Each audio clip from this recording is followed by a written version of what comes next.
कंचन दीदी बोला बाबू हमर और हमारे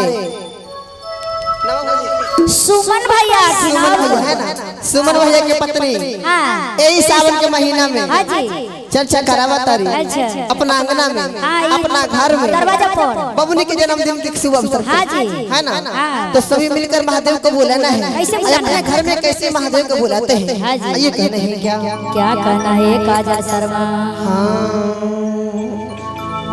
कि सावना में चारा जाका हरई हांगे वही हागी सावना महीना बड़ा पावन गे।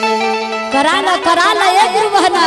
इस भजन को मगहिया भक्ति ऑफिशियल पे हमने गाए हैं, काफी सारा प्यार आशीर्वाद आप लोग दिए हैं इस गीत को।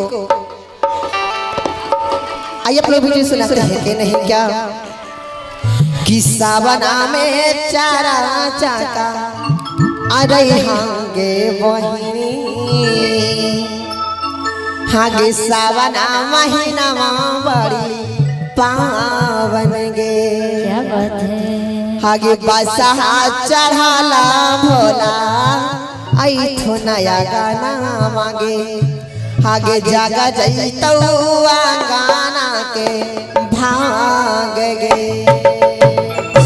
सबका हाथ ऊपर सबका ताली बजाना है, कहना है कैसे हरि सावना में चारा चाका रही हागे वाहिनी सावना महीना बड़ी पावन गे। सावना महीना में चर्चा करई सावना महीना बड़ा पावन गे।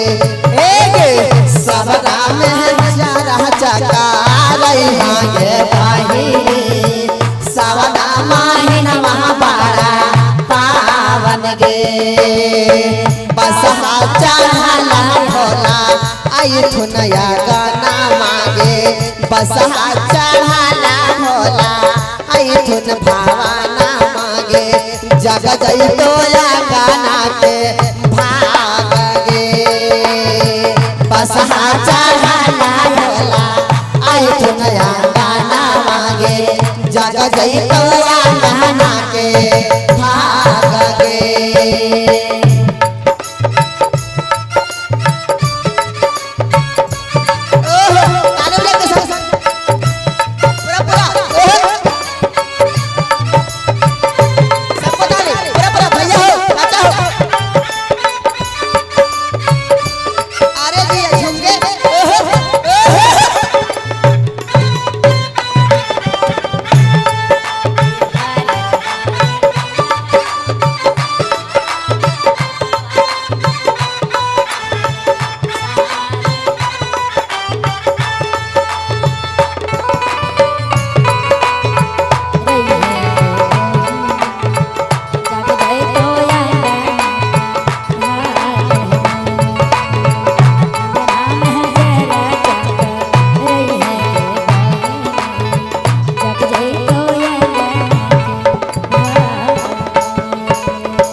चर्चा कर रही है नाम की घोषणा कर रही है हाथ में कंगन पहन ली है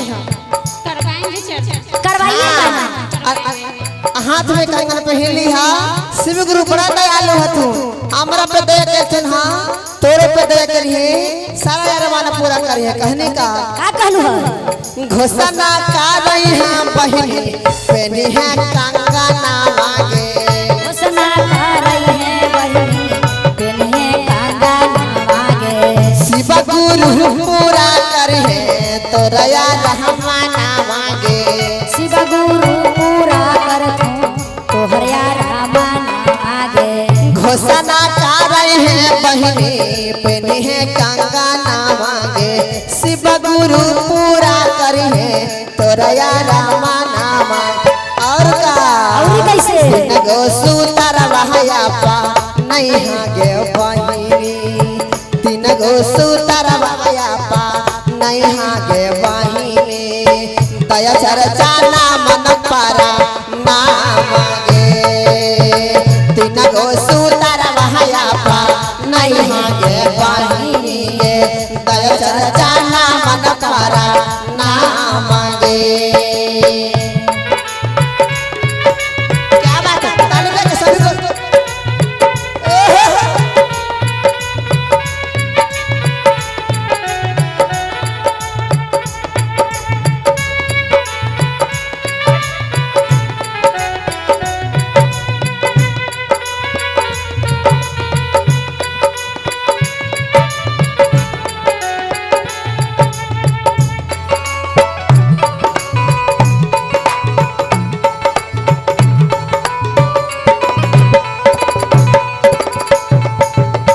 और कहने का कहलू मिसरी पहता मामा के भोगावा लगाई आगे।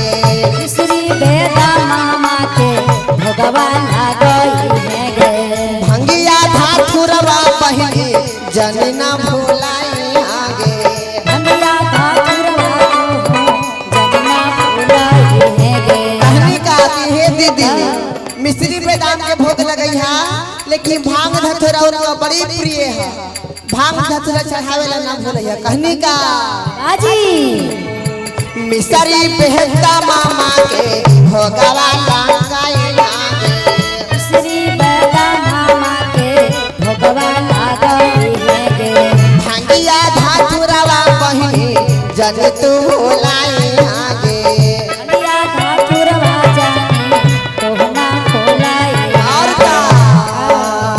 कहा जल से भाजा नागा बैहा के बहिनी गे। काजल से भाजा नागा बैहा के बहिनी गे। कंचना श्याम के बोलाई गे। हे गे काजल से भाजा नागा बैहा के बहिनी गे। कंचना श्याम के बोलाई गे। अंगना में चारा चाका रैहा के बहिनी गे। सवना में चारा चाका रैहा के बहिनी गे। सवना महीना बड़ी पावन गे। हे गे बसहा चढ़ाना भोला आए थे नया गाना मांगे। जग जय गाना के भागा गे। हे गे बसहा चढ़ाना भोला आए थे नया गाना मांगे। जग जय हुआ गाना के भागा गे। सबना में चारा चाका रैहा गे बहिनी गे। सबना माहिना महाबारी पावन गे। सबना में चारा चाका रैहा गे बहिनी गे। सबना माहिना महाबारी पावन गे। हगे सावना में चारा चाका रैहा गे बहिनी गे। आगे सावना माहिना बड़ी पावन गे। बोले सच्चे दरबार की जय। बोले बाबा भूतनाथ की जय। बोले सच्चे दरबार की जय।